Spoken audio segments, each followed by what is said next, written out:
कार्यक्रमाला सुरुवात करते. ज्यांच्या नावात मधु आहे म्हणजे गोडवा आहे, ज्यांचं दिसणं गोड आहे, ज्यांचा आवाज कर्ण मधुर आहे आणि आई कुठे काय करते या मालिकेतून मी अभिनयाची सम्राज्ञी म्हणजे राणी आहे हे ज्यांनी दाखवून दिलं त्या मधुर आणि गोखले प्रभुलकर. बापरे, इथे आज मुठभर मास घेऊनच जाणार होते. तर मधुराणीताई या मुलाखतीमध्ये आपलं मनपूर्वक स्वागत करते. आणि कार्यक्रम सुरू झाल्यापासून एक मावशींच्या चेहऱ्यावरचं प्रश्नचिन्ह मला जाणवलेलं आहे. आता प्राध्यापक असल्यामुळं नजरेत आणि चेहऱ्यावरचे हावभाव बघितलं की कळतं की नेमकं काय चाललंय. तर मावशींच्या मनात प्रश्न होता, आई कुठे काय करते मध्ये ज्या अरुंधतीला आम्ही पाहिलं तिचा लांब सडक शेपटा होता, बरोबर, मोठे केस होते, लांब सडक शेपटा होता. आणि आज जी अरुंधती समोर दिसतीये तिचे केस एकदमच विधभर आहेत. सिरियल संपल्या कापून टाकले फ्रीडम. त्यामुळे तो प्रश्न की का बाबा केस का कापले असं काहीतरी एक प्रश्नचिन्ह त्यांच्या मनामध्ये होतं. So sweet. नाही, सिरियलमध्ये आम्ही जे काम करतो बरेच प्रश्न असतात असे की साड्या तुमच्या घरनं नेलेल्या असतात का, ब्लाऊज ते देतात का तुम्ही तुमचे असतात. तसं माझे केस हे एवढेच आहेत, तेव्हाही एवढेच होते, रादर काही वर्षात तर अजून छोटे होते. तो विग असतो आणि ते जे काय जाड केस असतात ते माझे नाही, कोणीतरी विग मेकरला डोनेट केलेले असतात. आणि खूप जड तो विग दिवसभर इथनं असा लावून शूट करणं, कारण ज्यांचे लांब केस असतात त्यांचे ते हळूहळू वाढतात, त्यामुळे त्या वजनाची सवय होते. पण सुरुवातीला माझी मान धरायची, दुखायची, कारण ते एवढं जड लावून. त्यामुळे हे एवढेच माझे केस. ज्या मावशींना प्रश्न पडला असेल त्याचं उत्तर. आणि ज्या साड्या असतात त्या माझ्या नसतात, त्या आम्हाला प्रोड्युसरने दिलेल्या साड्या असतात, छान असतात. थँक्यू. आपण बऱ्याच गप्पा मारणार आहोत. तुमच्या मनातले प्रश्न विचारण्यासाठी मी खरं तर आलीये.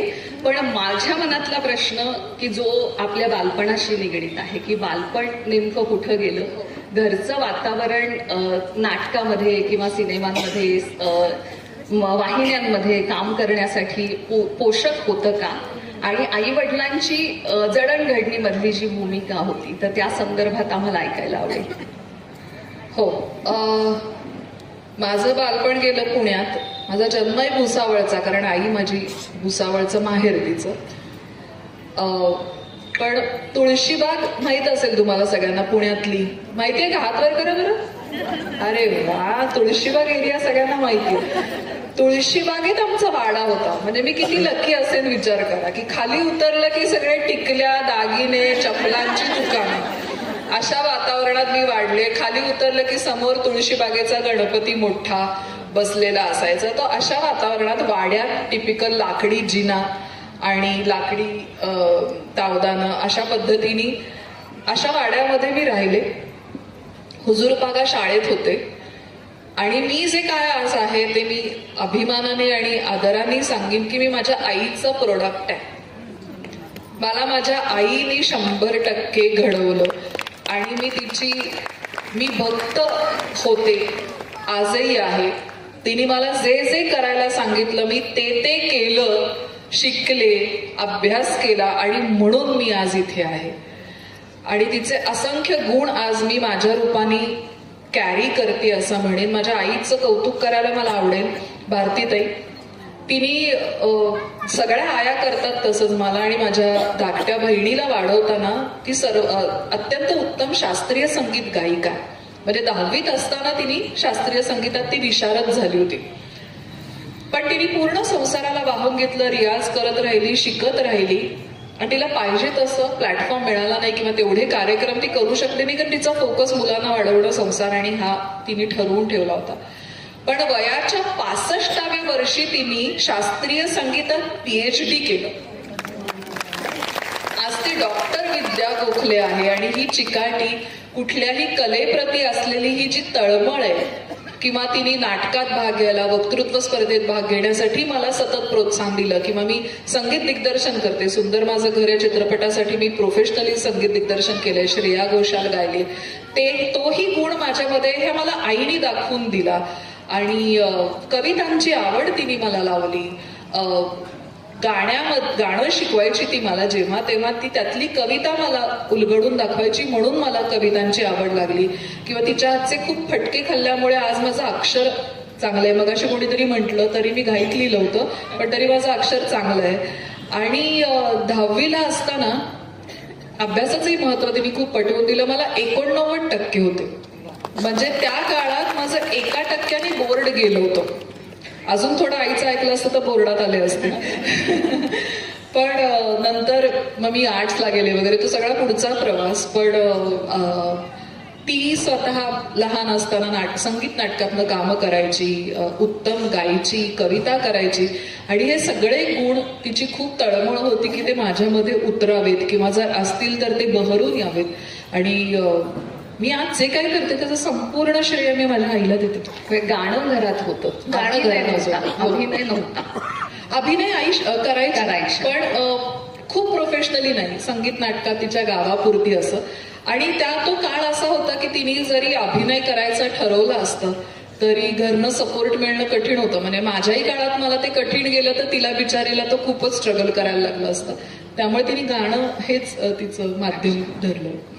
आई गायिका आहे. हो, मला वाटतं बहीण आपली गायिका, माझी बहीणही गायिका आहे. आणि गायिका कुटुंबामध्ये जर मुलगी असेल तर अर्थातच गाणं शिकवणं किंवा गाण्याचे संस्कार होतच असणार आहेत. एखादं गाणं म्हणायला लावूया का? चालेल ना? कारण त्यांचा आवाज गोड आहे, त्यामुळे गाणं ते छान म्हणतील. त्यामुळे आम्हाला असं वाटतं की आपण एखादं छानसं गाणं म्हणावं आणि मग पुढच्या गप्पांना आपण. आईने मला खूप छान छान गाणी शिकवली. त्यातलं गदिमांचं एका तळ्यात होती बदके पिले सुरेख, मला जेवढं आठवेल तेवढं मी म्हणते. एका तळ्यात होती बदके पिले सुरेख, होते कुरूप वेडे पिल्लू तयात एक. कोणी न त्यास घे खेळावयास संगे, सर्वाहुनी निराळे ते वेगळे तरंगे. दावनी बोट त्याला म्हणती हसून लोक, आहे कुरूप वेडे पिल्लू तयात एक. एके दिनी परंतु पिल्लास त्या कळाले, भयवेड पार त्याचे वाऱ्यास वे उडाले. पाण्यात पाहताना, पाण्यात पाहताना चोरून या क्षणैक त्याचेच त्या कळाले, तो राजहंस. थँक्यू. अभिनेत्री झाल्या नसत्या तर गायिका झाल्याच असत्या. एवढा सुरेख आणि गोड आवाज आहे. माई कोणी केली असती, माझ्याशिवाय कोणी केलेली मला चालली नसती. आणि आम्हालाही काय पाहायला आवडली असते. अभिनयाची सुरुवात नेमकी केव्हापासून झाली? म्हणजे शाळेपासून की आणखी काही कॉलेजमध्ये गेल्यानंतर? शाळेत असताना मी काम करायचे, कारण जरा चुणचुणीत हुशार पाठांतर चांगल्या असणाऱ्या मुली असल्या की मग नाटकात आपोआप घेतलं जातं. त्यात अभ्यासात चांगली आहे म्हणजे पाठ नक्की करेल असं एक असतं. आणि मग मला त्याची आवड गोडी वाटायला लागली. आणि तेव्हा मी खूप ऍक्टिव्हिटीज करायचे. माझे नातेवाईक आज शेजार बाजारचे म्हणायचे की हिला सगळंच करायचंय, नक्की काही ठरवत नाहीये, काय करणार आहे वगैरे. पण माझ्या मनात ते चालू होतं की आपल्याला अभिनय करायचाच आहे. फक्त ते सांगायचं धाडस त्या काळात घरी नव्हतं. कारण आजही या क्षेत्राविषयी एक आपल्या मनात आढी आहे, भीती आहे. मी अत्यंत सर्वसामान्य मध्यमवर्गीय घरातली होते, पण मग मी एक हुशारी अशी केली की ऍटलिस्ट आपण सायन्सला तरी नको जायला, एवढे टक्के मिळालेत म्हणून मी खूप झगडले आणि मी आर्ट्सला गेले. आणि मग मी म्हटलं की आपल्याला कला क्षेत्रात काहीतरी करता आलं तरी खूप झालं. अभिनय आपल्याला संधी मिळेल, जमतो की नाही हेही माहिती नाही तेवढा प्रोफेशनली करण्या एवढा. आणि मग मी आर्ट्सला गेले आणि मग तिकडे कविता, वाङ्मय, साहित्य, नाट्य वाचन, पथनाट्य, पुरुषोत्तम, फिरोदिया हे सगळं करायला लागले. आणि मग हळूहळू आईबाबांच्या लक्षात यायला लागलं की हिची लक्षणं बहुतेक अभिनयात प्रोफेशन करण्याची दिसतात. कारण मी त्यावेळेला पुरुषोत्तम करंडकही जिंकले 1 वर्ष, कारण ती पहिली पायरी असते प्रोफेशनल अभिनय करतानासाठीची.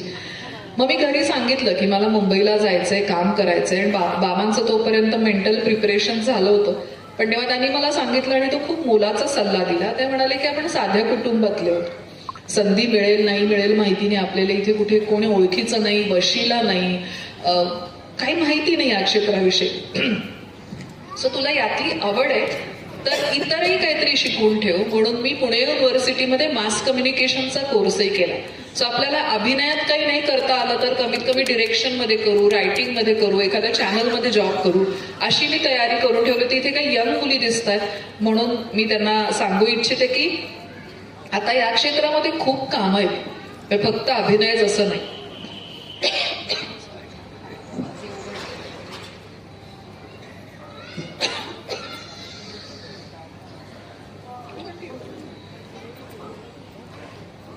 पुरुषोत्तम करंडकचा उल्लेख आपण केलेला आहे आणि मगाशी तुमची ओळख करून देत असताना सीसॉ एकांकिकेचा उल्लेख झाला आणि त्याचं लेखन तुम्ही केलेलं होतं.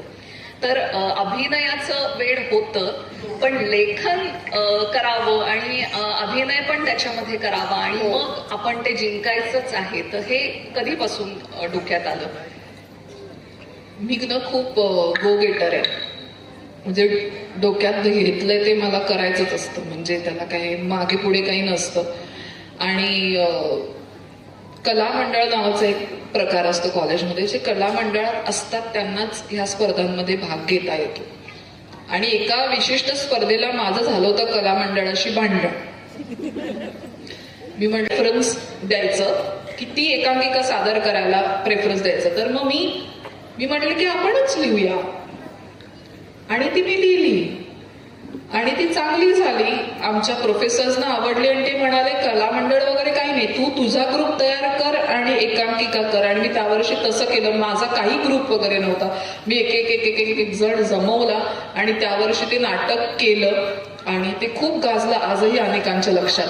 विषय थोडासा वेगळा, विषय वेगळा होता. मला माहिती नाही मी हा कुंडल गावात सांगावा की नाही, जरा बोल्ड होता.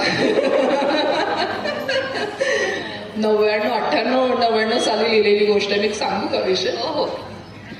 विषय असा होता की कुंडलगाव पुढारलेला. ओके. 2 मुलींमधली ही गोष्ट आहे ज्या बहिणी आहेत आणि त्यांची आई. आणि त्याला गेले अनेक वर्ष माहितीये की आपल्या आईला एक मित्र आहे ज्याला ते मामा म्हणतात.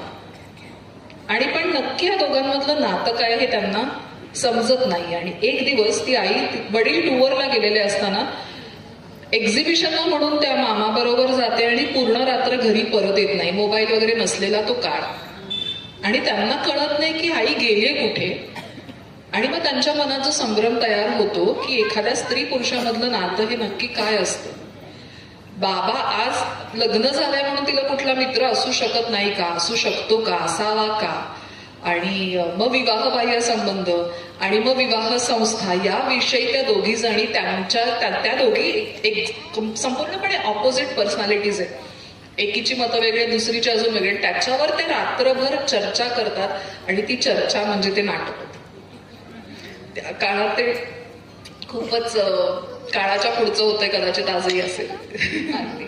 तर लेखनामध्ये तुम्ही दाखवून दिलं की मी चांगलं लिहू शकते, अभिनयातून तुम्ही दाखवून दिलं की मला चांगला अभिनय करता येतोच आणि मी जिंकूही शकते, हे त्या पुरुषोत्तम करंडकनी आणि एक अभिनेत्री म्हणून तुमचं पाऊल टाकलं गेलं या मालिकांच्या असेल, नाटकांच्या असेल, चित्रपटांच्या दुनियेमध्ये.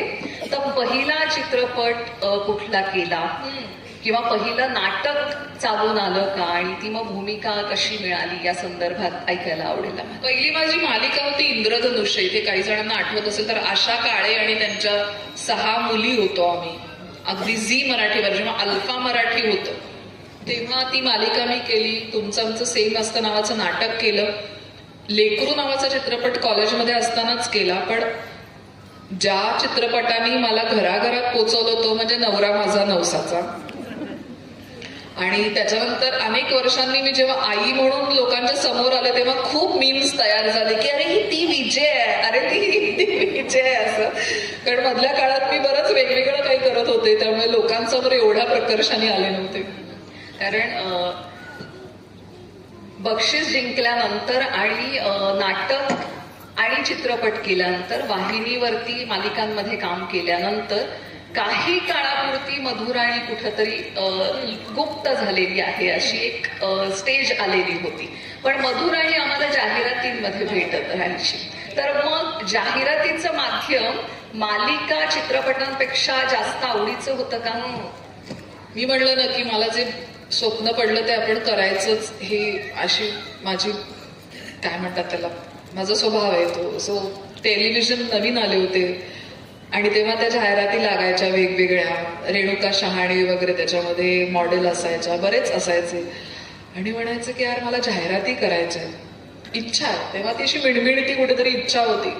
मग मुंबईला गेल्यावर मी ते फाइंड आउट केलं की जाहिरातींमध्ये काम कसं करायचं. आणि मराठी मुली मॉडेल्स खूप कमी होत्या, फार नव्हत्या, कारण त्या घाबरायच्या. कारण तो सगळा खरड इंग्लिश बोलणाऱ्यांचा, एकदम हाय फाय लोकांचा तो सगळा माहोल असतो. आपण त्याच्यात कसं जायचं, काय करायचं असं अनेकींना वाटल्यामुळे कधी त्यांनी ट्राय नाही केला. पण आपण जे सगळ्यांना अवघड वाटतं तेच आपल्याला करायचं असतं. त्यामुळे मग मी ते फिगर आउट केलं, फाइंड आउट केलं. आणि त्याच्यासाठी ना ऑडिशन्स, आता हा शब्द सगळ्यांना माहिती असेल की स्क्रीन टेस्ट द्यायला लागते, ऑडिशन्स द्यायला लागते. आणि ऍडव्हर्टायझिंग हे पूर्ण ऑडिशन्सवरती चालतं. दर प्रत्येक ऍडसाठी ऑडिशन दिली जाते आणि मग त्याच्यातनं सिलेक्शन होतं किंवा तुम्हाला रिजेक्ट केलं जातं. माझी पहिली ऍड मिळायच्या आधी माझ्या 87 ऑडिशन्स फेल गेल्या होत्या. Reject reject reject reject reject. पण मी देत राहिले. वर्ष गेलं, 1.5 वर्ष गेलं, मग पहिली ऍड मिळाली. आणि त्याच्यानंतर मी 70-80 जाहिरातींमधनं काम केलं, मोठ्या मोठ्या ब्रँड्सच्या. मग कोलगेट, पेप्सोडेंट, नोकिया फोन तेव्हा खूप मोठा होता, नोकिया फोन असेल, एशियन पेंट्स असेल, साऊथ मधल्या जाहिराती केल्या, मोठमोठ्या ब्रँड्सच्या केल्या. पण मी तो काळ खूप एन्जॉय केला. कारण त्याच्यामागचं कारण अजून एक असं होतं की त्यावेळेला जे टेलिव्हिजन चालू होतं त्याच्यावरती सास बहू सिरियल्सचा खूप प्रभाव होता, आजही आहे. पण तो जो किचन ड्रामा दाखवला जातो, एक स्त्री दुसऱ्या स्त्रीला सातत्याने पाण्यात पाहते, तिचे पाय ओढते, मग तिच्या दुधात विष कालवते, मग ती जाणार असेल तिथे तेल सांडते आणि ती घसरून पडते. मी म्हणलं भाई ये मेरे को नाही करणार, हे मी नाही करू शकत. दागदागिने घालायचे, सॉलिड साड्या घालायच्या आणि इकडनं वावरायचं आणि दुसऱ्याबद्दल वाईट साईड बोलत राहायचं, ऐकत राहायचं. आणि ती जी सेंट्रल कॅरेक्टर असायची ती बऱ्याचदा गरीब बिचारी असायची. म्हटलं गरीब बिचारीचा रोल मी करणार म्हणजे झालंच, आपण तर तशा नाही होत. बापरे, फारच रिस्पॉन्स आला याला. पटलेलं दिसते, पटलेलं अगदी मनापासून हसलेले. घरात पण अशाच दिसतात तुमच्याकडे सगळ्या.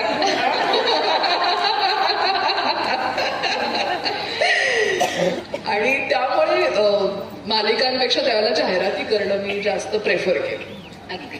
कारण आई कुठे काय करते या मालिकेत आई म्हणून अरुंधती या नावाने पदार्पण केल्यानंतर इतकी वर्ष कसदार अभिनय करणारी अभिनेत्री कुठं लपून बसली होती असा प्रश्न अभिनयाचा रियाज महाराष्ट्राला पडलेला होता. आणि कसदार अभिनयानं तुम्ही ती भूमिका पेलली. थँक्यू. तर आई कुठे काय करते ही मालिका आयुष्यात कशी आहे? योगायोगानेच आली. म्हणजे मी मधल्या काळामध्ये माझ्या मुलीचा जन्म झाला आणि मी पुण्याला शिफ्ट झाले होते, मुंबई सोडलं होतं. तर आता तिचं सगळं पालन पोषण पुण्यातच करायचं, शिक्षणही पुण्यातच करायचं असं ठरवलं होतं. मग पुण्यात राहून त्या मानाने काम नाही करतायत, खरं काम मुंबईत आहे. त्यामुळे माझ्या जीवाची घालमेल तर होत होती. पण म्हटलं की डेली सोप आपण मुलीला सांभाळून करू नाही शकत, कारण तुम्हाला माहिती की डेली सोप म्हणजे रोज टीव्हीवर आम्ही येतो, महिन्याचे 20-22 दिवस काम करतो. त्यामुळे मी चित्रपट करता येतील का, जाहिराती करता येतील का, नाटक करता येईल का, यासाठी प्रयत्न करत होते की ते मुलीला सांभाळून करता येईल. आणि एक दिवस अचानकच फोन आला आणि ती म्हणाले की असं साईची भूमिका आहे. मी म्हणलं अगं, आणि म्हणलं मुलं केवढी आहेत? आईची भूमिका आहे, ठीक आहे, मुलं केवढी आहेत? कारण तेव्हा मी लहानच होते, आजही लहानच आहे. म्हणे एक डॉक्टर होतोय, एक कॉलेजला जातोय. म्हणलं एवढी मोठी मुलं आहेत? म्हणलं त्यांची आई करावी असं आता माझं वय नाहीये. म्हणलं माझी मुलगी 6 वर्षाची आहे, कारण तर मी कसं काय करणार? तर ती म्हणाली की नाही, नाव जरी आई कुठे काय करते, नाव असेल किंवा तुला एवढी मोठी मुलं दाखवली असली तरी तो प्रवास एका स्त्रीचा आहे, जी स्वाभिमानानं उभी राहते, जिला आत्मभान येतं, जी अडचणींमधनं मार्ग काढते आणि स्वतःच्या पायावर कशी उभी राहते. तिचा एक सर्वसाधारण गृहिणी ते एक सक्षम स्त्री, स्वतःच्या पायावर उभी असलेली, असा तो प्रवास आहे. आणि मला असं वाटलं की हे काहीतरी काळाच्या पुढचं आहे. हा टिपिकल किचन ड्रामा नाही जो आपल्याला करायचा नव्हता. सो वर्षभर करून बघायला काय हरकत आहे. आणि त्यावेळेला सगळं जुळून आलं. स्वरालीचे बाबा माझ्या मुलीचे तेही म्हणाले की मी मुलीकडे बघतो आणि तू डेफिनेटली ट्राय करून बघ, काही हरकत नाही. आणि मग वर्षभर करून बघूया असं म्हटलेली सिरियल 5 वर्ष चालली आणि अजूनही चालली असली तरी आवडलं असतं असं मला अनेकांनी सांगितलं. पण आता नवीन काहीतरी करेन. खरं. आणि एवढा मोठ्या आईचा रोल करणं हे थोडंसं आव्हान पण होतं, वय कमी असल्यामुळे. आणि त्या मालिकेमध्ये काम करणारे कलाकार, त्यांच्याशी समरस होऊन काम करणं आणि ते जे नातेसंबंध आहेत, म्हणजे आपण सगळेच बघत होतो सिरियल ती, आणि असं जाणवत होतं की हे खरंच कुटुंब आहे, हे खरंच आजी आजोबा आहेत, हे आई वडील आहेत, त्यांची मुलं आहेत. तर सहकलाकारांबरोबर काम करत असताना तो अनुभव कसा होता? म्हणजे तर प्रत्येक जण अभिनयाची शैली म्हणून वेगवेगळ्या टाईपचा होता, स्वभावाने पण वेगळा होता. पण कुठेतरी आपण म्हणतो ना की कुटुंबासारखं बांधलेलं कोणीतरी एकाने ठेवायला लागतं. जसं आपल्या एखाद्या कुटुंबामध्ये वडीलधारे असतात, आजी असते, आजोबा असतात, की जे आहेत म्हणून एखादं मोठं कुटुंब बांधलेलं गेलेलं असतं. हे खरंय की नाही? कोणीतरी एक लागतो खांब, त्याच्या भोवती ते सगळं उभं असतं. तसं मला असं वाटतं की एवढं मोठं कुटुंब बांधून ठेवण्याचं क्रेडिट आमच्या डिरेक्टरना जातं, की ते बरोबर प्रत्येकाला त्याची जागा दाखवून त्याच्याकडनं काम करून घ्यायचे. एक आमचे डिरेक्टर आणि दुसरे म्हणजे आप्पा. आप्पा हे खरंच आमच्या कुटुंबाचे आप्पा होते. आणि त्यांच्या स्वभावामुळे, आजीच्या पण, अर्चुताईच्या पण स्वभावामुळे आम्ही बाकी सगळे अत्यंत वात्रट होतो. माझी 3ही मुलं मस्तीखोर, मीही काही कमी नाही. मी त्यांच्याबरोबर मीही मस्ती करायचे, खूप मस्ती करायचो आम्ही. म्हणजे ऍक्शन म्हणेपर्यंत आम्ही हसत असायचो, एकमेकांची खेचत असायचो, टाइमपास करत असायचो, जोक मारत असायचो. आणि ऍक्शन झालं की आम्ही बरोबर त्या भूमिकांमध्ये जायचो आणि समरस होऊन काम करायचो. तर या अशा सगळ्या खोडकर मुलांना सांभाळण्याचं काम, आप्पाही खूप खोडकर आहेत, आप्पाही प्रचंड टाइमपास करायचे. आपण म्हणतो ना की एक जिव्हाळा, माया, त्यांनी जर मी सिनियर ऍक्टर आहे, मी असं आहे तसं आहे असं जर दाखवलं असतं तर ते कुटुंब कधीच बांधलं गेलं नसतं. आणि सासऱ्यांपेक्षा वडीलच जास्त ते वडीलच जास्त होते. हो, अगदीच. आणि ते जाणवायचं, अगदी जाणवायचं. आणि ते कुठेतरी काहीतरी जिव्हाळ्याचे बंध प्रत्येकाबरोबर नकळत निर्माण झालं. मग अशी कोणीतरी म्हटलं की कधी कधी रक्ताची नाती दुरावतात पण भावनांचं नातं हे कायम टिकून राहतं. तसं हे भावनेचं नातं जिव्हाळ्याचं निर्माण झाल्यामुळे मला वाटतं की तुम्हाला इतके वर्ष त्या कुटुंबाने खेळवून ठेवलं. अगदी.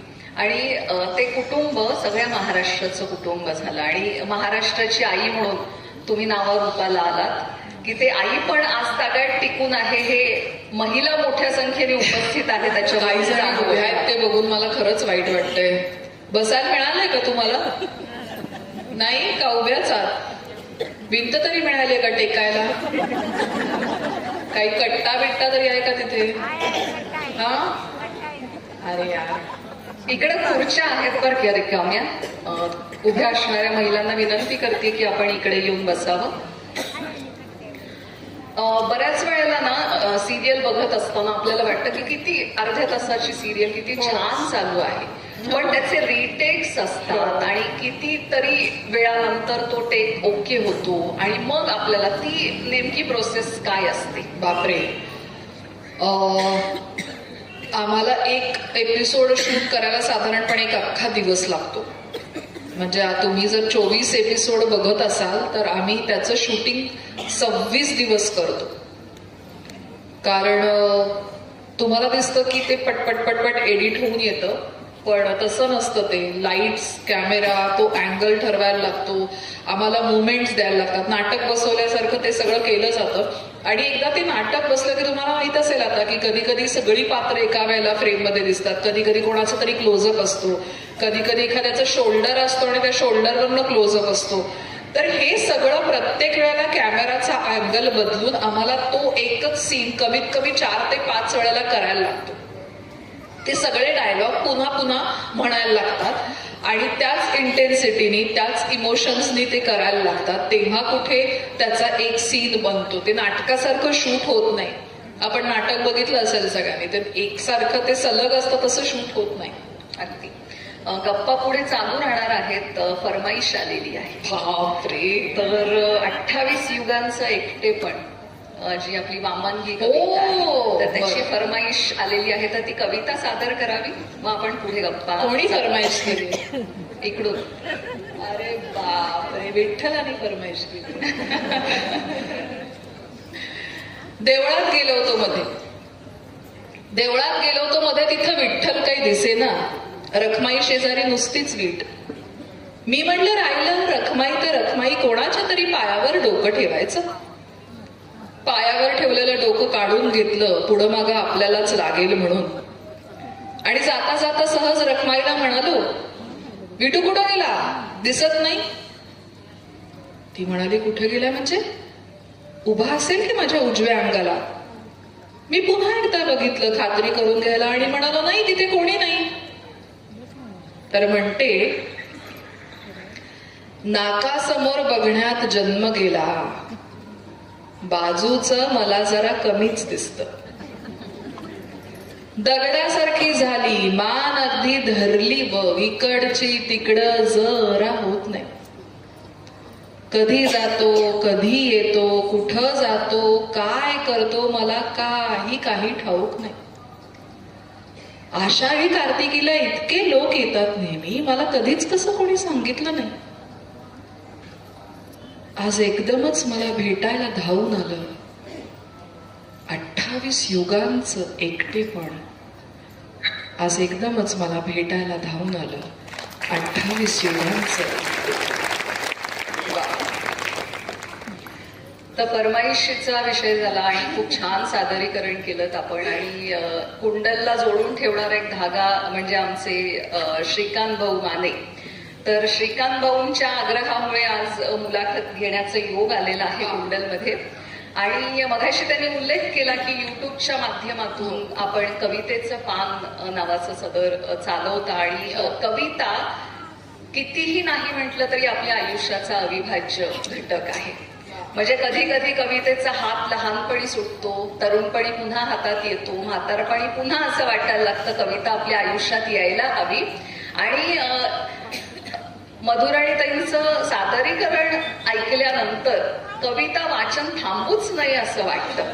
तर ते कविता वाचन करावं, सादर करावी किंवा कवितेचं पान नावाचा कार्यक्रम आपण सुरू करावा, हे कसं काही मनात आलं?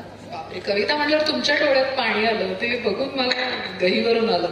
इतकं कवितेवर प्रेम करणाऱ्या व्यक्तीशी मी बोलते ह्याचा आनंद आहे मला खूपच आज. कविता इज माय लव्ह. म्हणजे कवितेने मला खूप दिलंय, जगण्याचं बळ दिलंय, जीवनदृष्टी दिलीय मला. आईसारखं कितीदा तरी अनेक कवितांनी घेऊन जोजवलंय. वा, सुकून म्हणते मी की जिथे मी जेव्हा कधी आयुष्यात सैरभैर होते, हलते, डिप्रेशन येतंय का काय असं वाटायला लागतं. म्हणजे तुम्हाला असं वाटतं आम्ही हसतमुख चेहऱ्याने सतत लढतच असतो, असं नाही. प्रत्येकाच्या आयुष्यात काही ना काहीतरी चढ उतार चालू असतात. त्या अशा सगळ्या क्षणांना मला जिनी साथ दिली आहे ती म्हणजे कविता. आणि आज असं झालंय, आज म्हणजे बऱ्याचदा इथे कविता म्हटल्यावर इथल्या अनेक जणींना पाठ्यपुस्तकात 2.5 मार्काच्या प्रश्नाला असणारी कविता आठवत असेल की जी 2.5 मार्काला आहे म्हणून तुम्ही ऑप्शनला टाकली असेल अनेकदा. तर ती ऑप्शनला जी टाकली होती ना कविता, ती म्हणजे काही नाही होते, जगणं आहे. लईत मांडलेलं जगणं म्हणजे कविता. इतकं सोपं आहे. आणि ते खरं तर आतापर्यंत प्रत्येक घरात होतं. प्रत्येक स्त्री एक कवयित्री होती जी आपोआप दळताना ओव्या गायला लागायची, आपोआप अंगाई म्हणून तिला काहीतरी स्फुरायला लागायचं. कारण ती निर्मातीच आहे ना, निर्मितीच आहे प्रत्येक स्त्री हे. आणि आपली गोंडल्याची गाणी असतील, मंगळागौरीची गाणी असतील, कितीतरी सणांना जी गायली जातात त्या सगळ्या कविताच होत्या की. पण आपल्याकडे जसं शहरीकरण झालं आणि जसे कॉन्क्रीट सगळीकडे यायला लागलं तसं जगण्यातलं काव्य हरवत गेलं. आणि ते मला कुठेतरी सतत त्रास देत होतं की मुंबईत गेले, मी एका स्पीडमध्ये हरवले आणि कविता हातातनं निसटली आणि काहीतरी चुकतंय हे जाणवत होतं. पुण्यात आले जेव्हा मुलगी लहान होती तेव्हा असं जाणवायला लागलं की काहीतरी तिला सांभाळत आपल्याला करता आलं पाहिजे. आणि एका कार्यक्रमाच्या निमित्ताने मी निवेदन करायचं होतं एका नृत्याच्या कार्यक्रमाचं. आणि मी म्हटलं की अष्टनायिका त्याचा विषय होता. मी म्हटलं की मी कविता वाचते, सादर करते, नुसतं निवेदन करायच्या ऐवजी. आणि तेव्हा मला लायब्ररीत जाऊन बसणं शक्य नव्हतं कारण स्वराली अगदी बाळ होती. म्हटलं की गुगलला आजकाल सगळं माहीत असतं. आणि हा मी काळ सांगते ते 11-10 वर्षांपूर्वीचा. आणि मी बघितलं तेव्हा गुगलवरती, फेसबुकवरती, युट्यूबवरती मराठी कवितेचं काहीच मागमूस नव्हतं. आणि म्हटलं की आता हेच सांगणार आहे, पुढच्या पिढीला जर कविता माहीत व्हायला हवी असेल तर ती काही कवितांचे संग्रह घेऊन वाचणार नाहीये. तर हे एकमेव माध्यम आहे की ज्यातनं कविता संग्रहित राहील आणि लोकांपर्यंत पोहोचेल. आजकाल पॉडकास्ट हा शब्द खूपच सगळ्यांना माहिती असतो. पण तेव्हा पॉडकास्ट वगैरे माहीत नसताना मी हा स्वतःचे पैसे खर्च करून केलेला उद्योग होता की मी वेगवेगळ्या कवींच्या आणि कवितांची आवड असणाऱ्या वेगवेगळ्या क्षेत्रातल्या लोकांच्या, मग त्याच्यात सचिन खेडेकर असतील, मृणाल असेल, गिरीश कुलकर्णी सारखा ऍक्टर असेल, सोनाली कुलकर्णी सारखी ऍक्ट्रेस असेल, नाहदो मानोरांसारखे कवी असतील, वैभव जोशी सारखे कवी असतील, विश्वास नांगरे पाटील असतील, भाजपच्या नेत्या वेदाताई कुलकर्णी असतील. म्हणजे आपल्याला असं वाटतं की या क्षेत्रातले लोक का, त्यांचा कवितांशी काय संबंध. पण तुम्ही म्हणालात तसं की एकदा कवितेशी असलेलं नातं किंवा त्यातली मजा तुम्हाला कळली. आणि त्यात हाही हेतू होता की आपण अशी कविता वाचतो नुसती तेव्हा अनेकांना त्यातली मजा समजत नाही, अगदी त्यातली लय सापडत नाही, अर्थ कळत नाहीत. पण ती जर कोणी उत्तम सादर केली तर ती जास्तीत जास्त लोकांपर्यंत पोचते. आणि म्हणून हा सगळा आटापिटा त्यावेळेला मी केला होता. आणि इथून पुढेही मला तो करायचा आहे. 5 वर्ष आई कुठे काय करते मुळे मला करायला नाही जमलं. पण याचं पुढचं एक पाऊल मला उचलायचंय. ते असं आहे की मी मगाशी म्हणाले तसं की गावागावात आजही लोककविता आहेत. अगदी अनेक अशा बायका मला माहिती आहेत की ज्यांना प्रत्येक ऑकेजनसाठीच्या ओव्या येतात आणि मी अशांना भेटलीये. पण तर ते प्रत्येक ठिकाणी जाऊन अशा बायकांना गाठून मला ते लोककाव्य संग्रहित करायचं. वा, नवा प्रोजेक्ट निर्माण होईल, नवीन एक्सटेंडचा.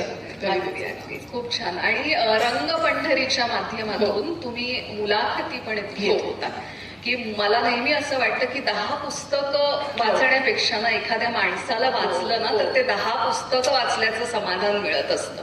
त्यामुळे रंगपंढरीच्या माध्यमातून कलाकारांच्या मनापर्यंत पोहोचणं, त्याचा अनुभव कसा होता? रंगपंढरी म्हणजे परत तेच होतं की पॉडकास्ट शब्द तेव्हा नव्हता, पण एखादा अभिनेता जेव्हा वेगवेगळ्या प्रकारच्या भूमिका करतो तेव्हा त्याचा काहीतरी त्याच्या मागे थॉट असेल, अभ्यास असेल, काहीतरी प्रोसेस असेल.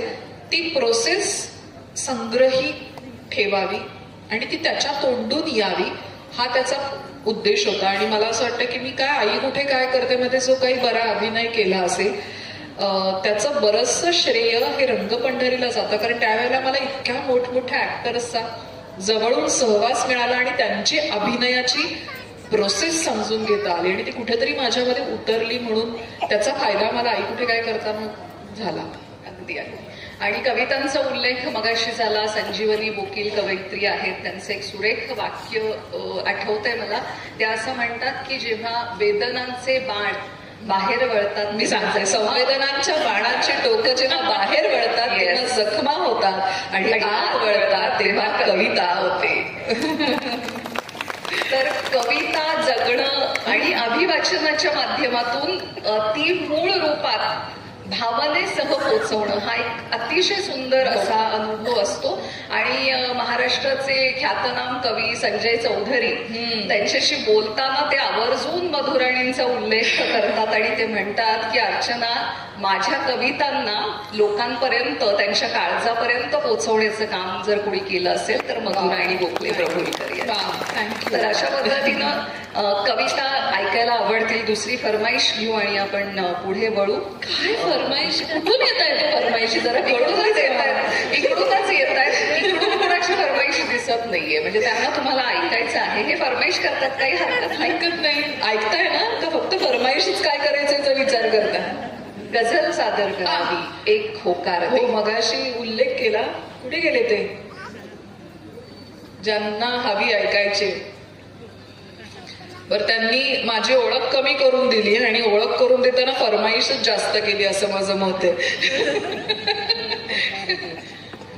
वैभव जोशींची कविता आहे, गझल आहे. एक होकार दे फार काही नको. गाणार आहे मी. एक होकार दे फार काही नको, फार काही नको, फक्त नाही नको. एक होकार दे फार काही नको. त्याची चाल अशी आहे,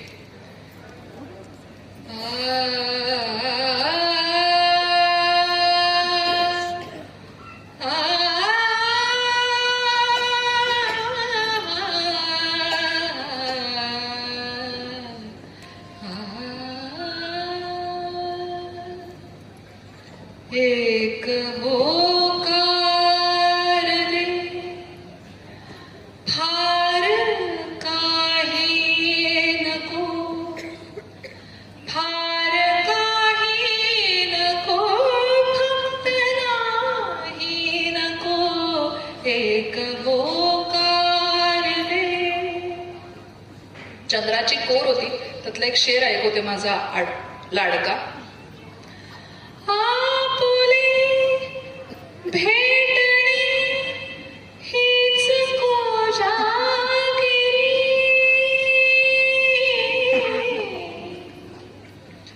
आपुले भेटणी हीच कोजागिरी. चांदणे नको, चांदणी नको. एक होकार दे फार काही नको, फार काही नको, फक्त नाही नको. एक खूप छान, खूप छान. मी आणि माझी भूमिका या शीर्षकाखाली गप्पा मारत आहोत आपण. तर आई कुठे काय करते, चित्रपट, मालिका, जाहिराती या संदर्भाने आणि कवितेचं पान, रंगपंढरी या सगळ्या अनुषंगाने आपण बोललो. पण स्त्री म्हणून जगत असतानाची तुमची नेमकी भूमिका काय आहे? Tricky question. बोला. हो हो.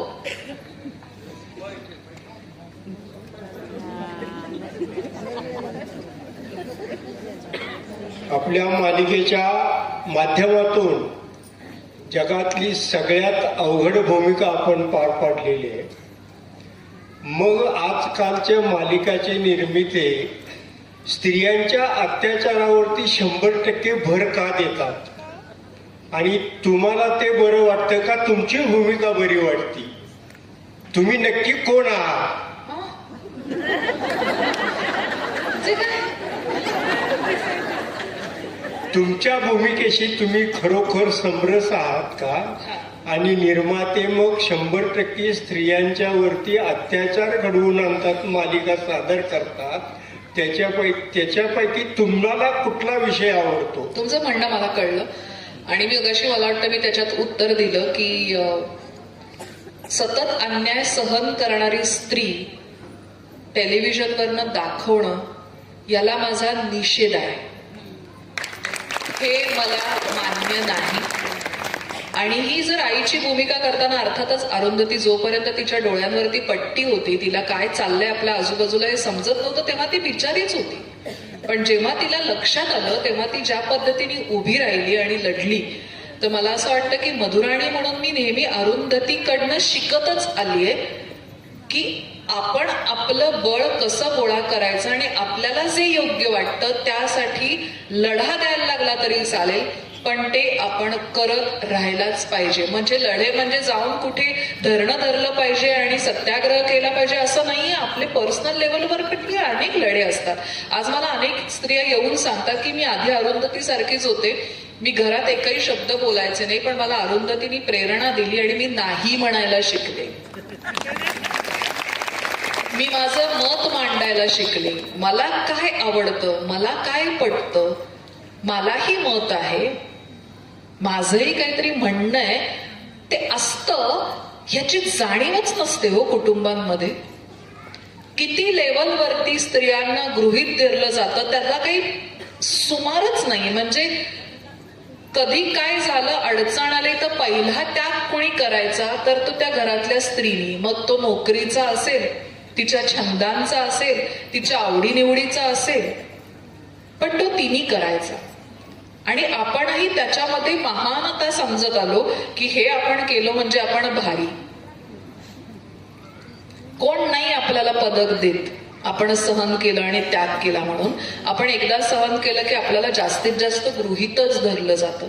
त्यामुळे माझी भूमिका काय विचाराल तर अन्यायाला विरोध करत स्वतःसाठीच आपण जगत राहायला हवं. स्वतःसाठीच म्हणजे इतरांसाठी आपण जगतो, पण स्वतःसाठी पण जगत राहायला हवं. इथे काही तरुण मुली बसल्यात, लग्न झालेली नसावेत, त्यांना मी एकच सांगेन की बायांनो, पायावर उभं राहा आधी स्वतःच्या आणि मगच लग्न करा. उशीर झाला तरी चालेल.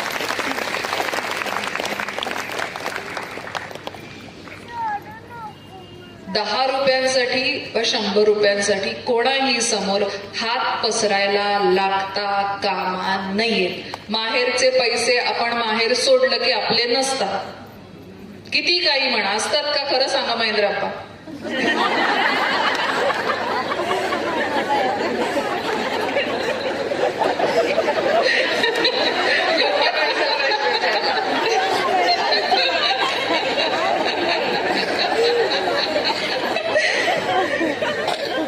आणि काहीही झालं तरी आजन्म स्वतःच्या पायावर उभ्या राहा, कमवत राहा.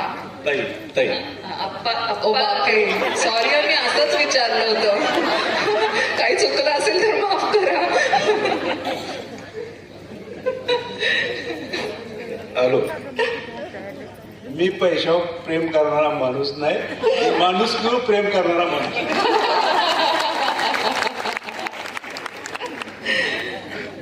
तर आणि अनेक स्त्रिया ज्या आहेत की लग्न झालेल्या आहेत, त्यांनाही मला हेच सांगायला आवडेल की आपल्याला जे येतं त्यातनं काही व्यवसाय निर्माण करता येतोय का, त्यातनं काही अर्थार्जन निर्माण करता येतंय का, हे शोधा आणि ते करा असं मला वाटतं.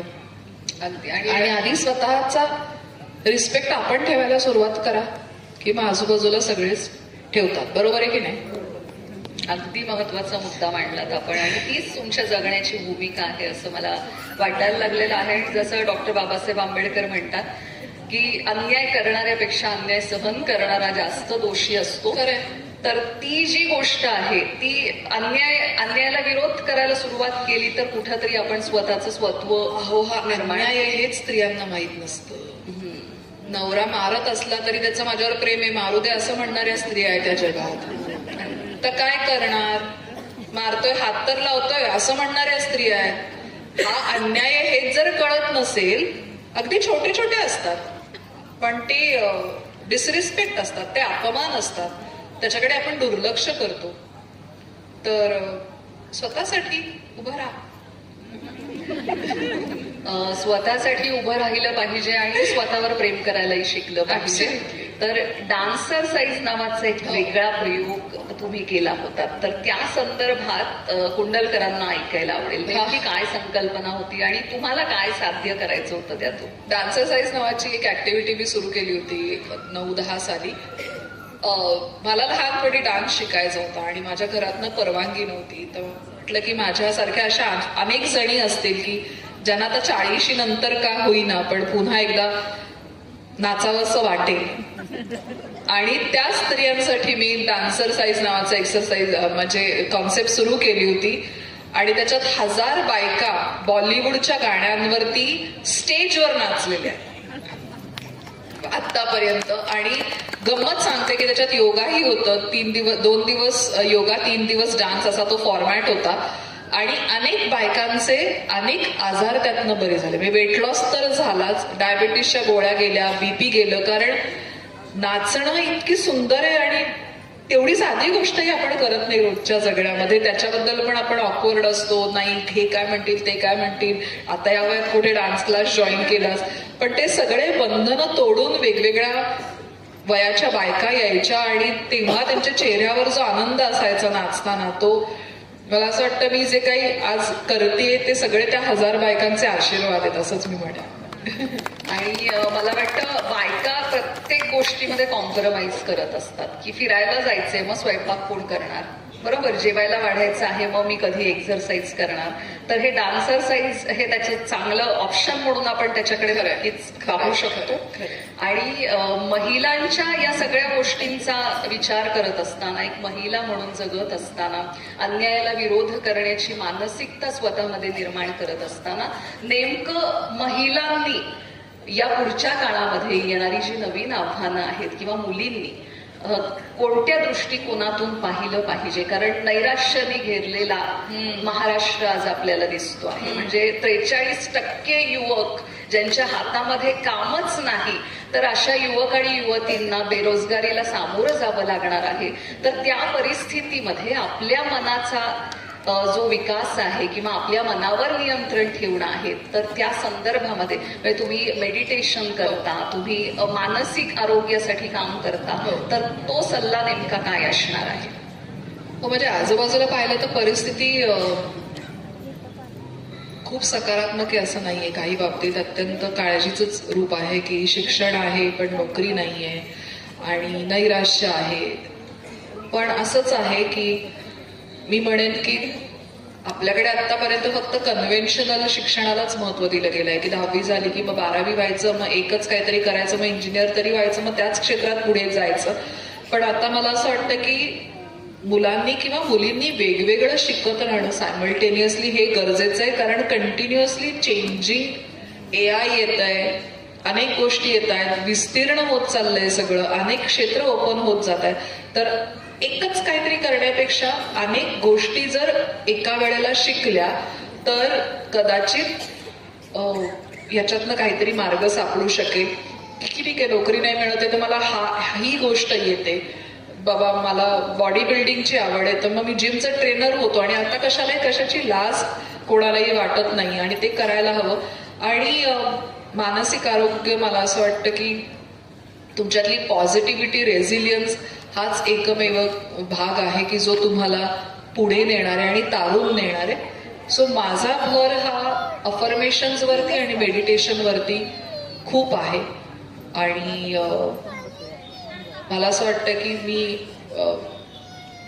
श्री श्री रविशंकरांची भक्त आहे, त्यांना मी मानते, गुरु आहे माझ्या आयुष्यात आणि हेच माझ्यासाठी पुरेसं आहे या सगळ्यांना तरुण जायला.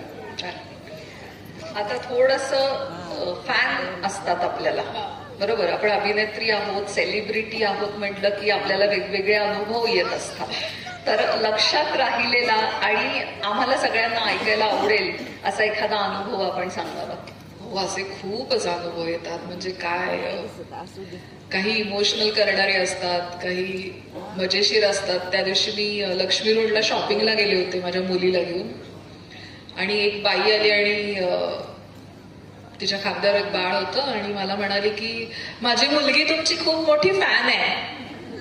म्हटलं हो, कुठे आहे? म्हणून मी तिची अजून काही मुलगी वगैरे का बघायला गेले तर ती म्हणाली नाही ही. मी म्हटलं ही माझी फॅन आहे आणि खूप मोठी फॅन आहे. म्हटलं हीच किती छोटी आहे. तर हो, ही पोटात असताना मी आई कुठे काय करते बघायचे, त्यामुळे ती तिने तेव्हापासून बघितलेली आहे. आणि ती रडते तेव्हा पण आई अशी रडते असं तिचं म्हणणं होतं. सो असे काही विनोदी प्रसंग तर येतातच, पण काही खूप इमोशनल पण असतात. अनेक जण मला इंस्टाग्रामवरती DM पाठवतात की ज्यांना मातृशोक झालाय, ज्यांची आई नाहीये, लहानपणी गेलीये, तरुण वयात गेलीये, तर ते मला लिहितात आणि सांगतात की आम्ही आमच्या आईला अरुंधतीमध्ये शोधत असतो. आणि ते काम करत असताना मला ती खूप मोठी जबाबदारी वाटायची की एवढे सगळे जण जर ह्या भावनेनी जर बघत असतील तर आपल्याला चांगलं काम केलं पाहिजे. आणि जसे स्त्रिया ना तो आवडायचाच, तसंही पुरुषांनाही खूप ती सिरियल आवडायची, कारण कुठेतरी त्यांनाही त्यांची आई त्याच्यात दिसत असायची. कारण एक मधला काळ असा होता की सिरियल फक्त बायकाच बघतात असा एक हे होता, कयास होता. पण अनेक पुरुषांना परत टेलिव्हिजनकडे ओढून आणलं ते आई कुठे काय करते या मालिकेने. पण एक मध्ये घडलेला एक अत्यंत गहीवरून टाकणारा प्रसंग म्हणजे मी आमच्या इथल्या एका ड्रायफ्रुट्सच्या दुकानात खरेदी करायला गेले होते आणि मी काय काय बघत असताना काउंटरवरती एक तृतीयपंथी आली आपण जे काय म्हणत असू ते, आणि त्याचं काहीतरी बोलणं चाललं होतं मालकाशी आणि त्याचं लक्ष माझ्याकडे गेलं आणि त्यांनी म्हटलं की तू अरुंधती आहे का? मी म्हणलं हो, छान काम करते. म्हटलं थँक्यू. म्हटलं तुमचं नाव काय? तर ती म्हणाली माझं नाव राजश्री. त्याच्यानंतर ती म्हणाली की मला तुझ्यात तू माझी आई दिसते.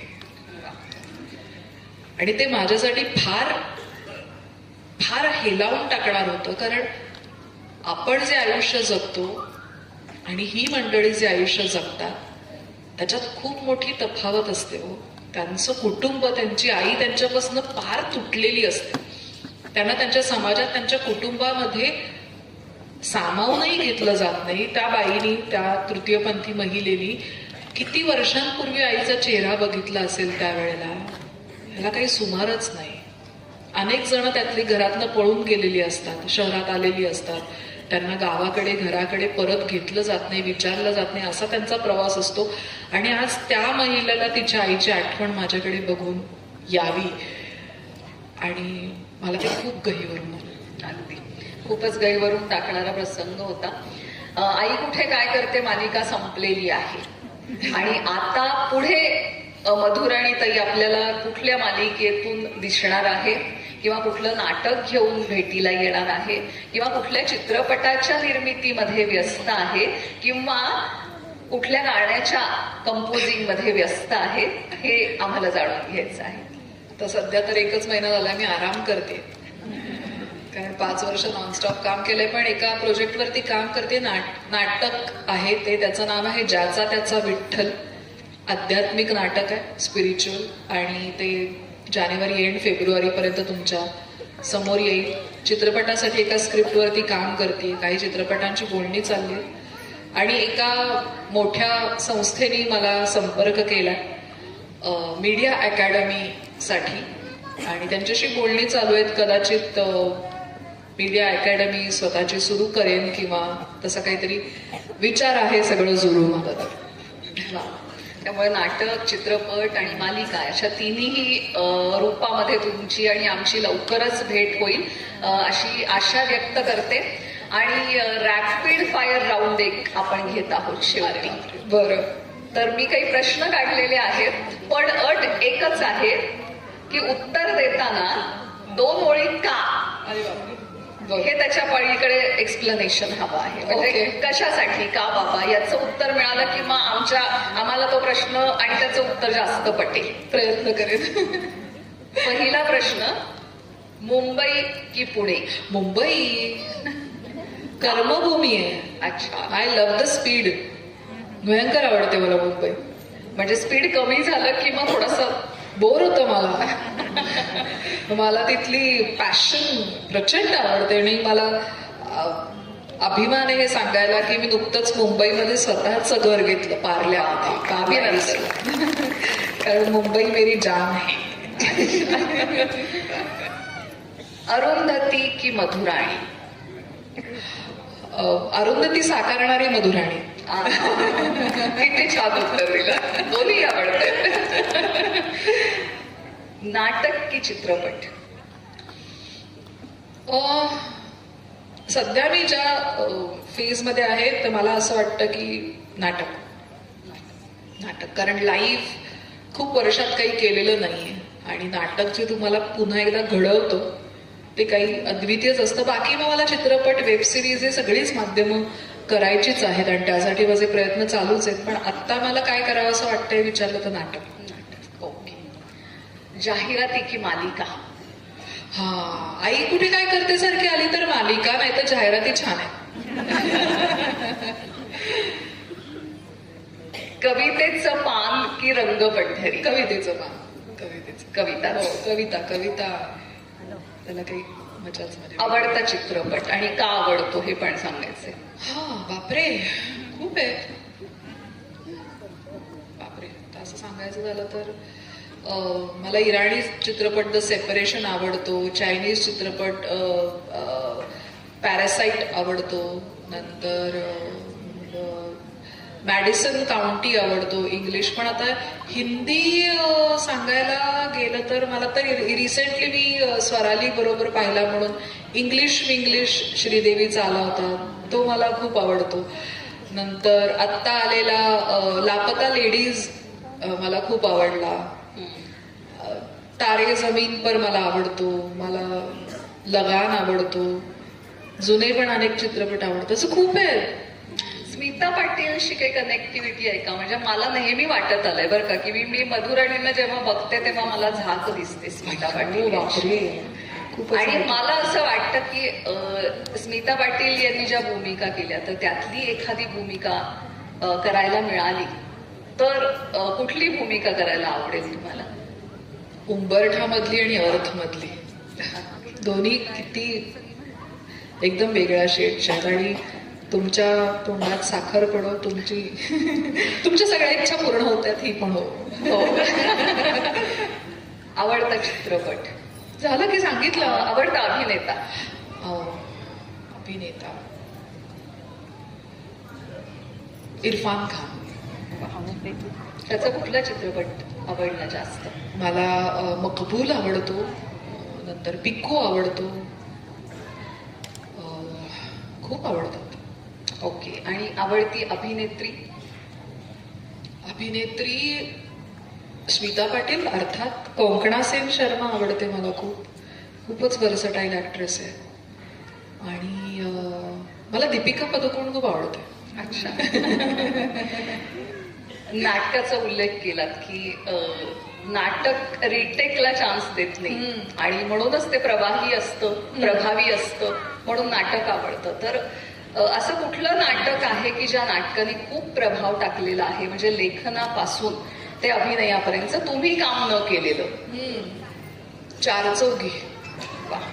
आणि चार चौघी झी आत्ताच टीव्हीवरती सादर केलं. मला वाटतं तुमच्यातल्या चार चौघी बऱ्याच आणि जणी असेल. महेश एलकुंचवारांची सगळी नाटकं, सर्व महेशदांची सगळी नाटकं, तेंडुलकरांची सगळी नाटकं, जयवंत दळवींची बॅरिस्टर मला अतिशय आवडणारं नाटक आहे.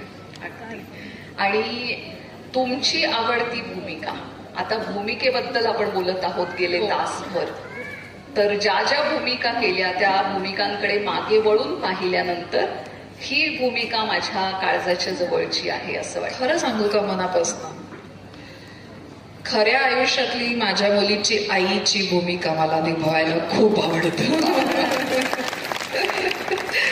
बाकी सगळं वेगळं, पण तिच्याबरोबर जगणं हा एक वेगळा आनंद आहे. सो ती भूमिका मला सगळ्यात आवडते, खरी आईची, रिअल लाईफ.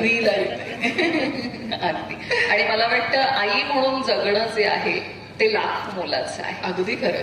आणि मग ती स्वतःच्या मुलीची आई असो किंवा आई कुठे काय करते म्हणून रसिक प्रेक्षकांच्या मनावर राज्य करणारी अरुंधती असो, ती आई चिरतरुण आहे. ती आई प्रत्येक माणसाला उभं करण्यासाठी प्रयत्नशील आहे असं मला नेहमी वाटतं. तर आज कुंडलकरांच्या साक्षीनं महाराष्ट्राच्या आई म्हणजे आई पण निभावणाऱ्या कसदार अभिनेत्री मधुराणी गोखले प्रभुलकर यांच्याबरोबर आपल्याला संवाद साधता आला, त्यांच्याशी हितगुज साधता आलं. आणि एक मुलगी, महिला, आई आणि अभिनेत्री या सगळ्या भूमिका जगत असताना कोणती भूमिका महत्वाची आहे हेही त्यांनी सांगितलंच. पण त्याच बरोबरीनं जगणं किती महत्वाचं आहे आणि ते अर्थपूर्ण, सन्मानपूर्ण असणं किती गरजेचं आहे या गोष्टीची जाणीव सुद्धा त्या पदोपदी करून देत होत्या. आणि त्यातून आई पण निभावून देण्याची क्षमता जशी स्त्रीमध्ये आहे तशी बाप पण निभावून देण्याची भूमिका जर पुरुषांनी उत्तम रीतीने पार पाडली तर ते कुटुंब खऱ्या अर्थाने मोठं होऊ शकतं, सर्वांना प्रेरणादायी ठरू शकतं. या भूमिकेतून जगण्याचा प्रयत्न आपण सगळ्यांनी केला तर मला वाटतं खूप छान पद्धतीनं आपण आयुष्य जगू शकू. निरोप घेताना अर्थातच कविता किंवा गाणं दोन्हीपैकी आपल्याला काय सादर करायला आवडेल? माझ्या आईने माझ्यावरचे संस्कार केले आणि माझ्या मुलीलाही मला तेच करता यावे, त्याची क्षमता माझ्यामध्ये निर्माण व्हावी. संजय चौधरींचा मगाशी तुम्ही उल्लेख केला, तर आई आणि मुलीच्या एका संवादाची ही कविता आहे. मुलगी आईला विचारते की, ती म्हणाली, आई ग तू अंगठी का नाही घालत, हिऱ्याची, छान छान खड्याची? आई म्हणाली, तूच धर माझं बोट, लपेट तुझी इवली नाचरी बोट माझ्या बोटा भोवती, हीच तर जगातली सगळ्यात मौल्यवान अंगठी. ती म्हणाली, आई ग तू माळ का नाही घालत, सोन्याची, गळाभर?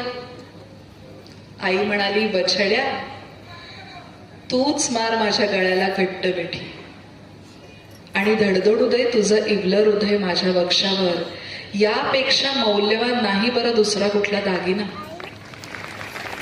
तिने धरलं आईचं बोट बाळ हातात, मारली आईच्या गळ्याला घट्ट मिठी. ओसंडत राहिले तिचे अश्रू आईच्या डोळ्यातून तिच्या काळ्याभोर केसांवर. आई म्हणाली, बछड्या, आई म्हणाली, बछड्या आपल्या आतून जे उगवून येतात तेच दागिने ल्यावेनी सजावे. आपल्या आतून जे उगवून येतात तेच दागिने ल्यावेनी सजावे. दुसऱ्या झाडाची फुलं माळून एखादं झाड सजल्याचं एकही उदाहरण विश्वाच्या इतिहासात नाही, एकही उदाहरण विश्वाच्या इतिहासात. थँक्यू. अगदी. आणि संजय चौधरींच्या दागिना या कवितेनं आपण या मुलाखतीचा समारोप करत आहोत. आणि मला वाटतं कुंडलकरांना ही मुलाखत आवडलेली आहे, त्यामुळे टाळ्यांचा कडकडट झाला पाहिजे. थँक्यू. आम्ही नेहमी मायबाप प्रेक्षक असा उल्लेख करतो, तर इथे आज जमलेल्या सर्व मायबाप प्रेक्षकांना मी मनापासून प्रणाम करते, अभिवादन करते. आणि पुढेही आयुष्यात जे जे करायचं त्यासाठी तुमचे आशीर्वाद माझ्या पाठीशी असू द्या असं मागणं मागते. आणि तुम्हाला सगळ्यांना हॅपी न्यू इयर. हे वर्ष छान जाऊ दे, संपूर्ण आयुष्य चांगलं जाऊ देत. आणि माझ्या सगळ्या सदिच्छा, शुभेच्छा तुमच्या सगळ्यांबरोबर आहेतच. थँक्यू भारतीताई, थँक्यू अप्पा इथे बोलवल्याबद्दल. आणि माणूस पारदर्शी असला पाहिजे, माणूस आरपार असला पाहिजे आणि ते आरपार पण आणि पारदर्शी पण आपल्या बोलण्यातून पदोपदी जाणवत होतं. आपल्या भावी प्रकल्पांना आम्हा सगळ्यांच्या वतीनं, संकल्प युवा फाउंडेशनच्या वतीने आपल्याला खूप खूप शुभेच्छा आणि आपल्या सर्वांना धन्यवाद.